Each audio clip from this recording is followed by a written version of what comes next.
Well, there's one thing I can tell you for certain, and that it's not directed against New Zealand. I mean, Australia might take the line that it's got not necessarily directed against China. And of course, submarines can be used against whatever threat might manifest itself into the future.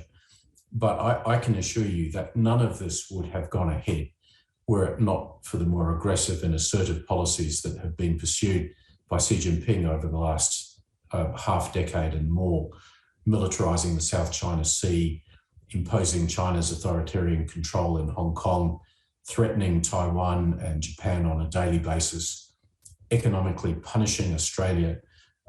China is the strategic problem in the region. And I'm sure Beijing will not like this development, but what do they expect? It's obviously going to be the case that the consequential countries of the region will seek to strengthen themselves in order to deal with a more aggressive China. And frankly, that's what's happened with this announcement today. Yeah, and the last time we spoke, we were discussing the prospect of something kinetic occurring. There's obviously been the ongoing concerns when it does come to Taiwan. Do you think that this new alliance, I suppose, has the United States, has the UK, has the Australia willing to be a little bit more aggressive should those circumstances arise?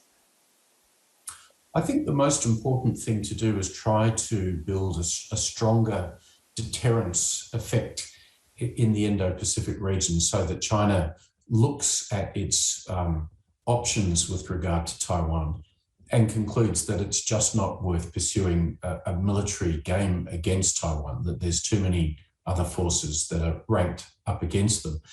And frankly, if we have the US, the UK, Australia operating together in a more forceful type of alliance relationship, if we have the Quad countries doing the same, that begins to paint a picture which says to China, you're not going to get away with an attack on Taiwan in the way that you did get away with militarizing the South China Sea. And I think from a diplomatic point of view, if we can achieve that out of this relationship, that's a very positive outcome indeed.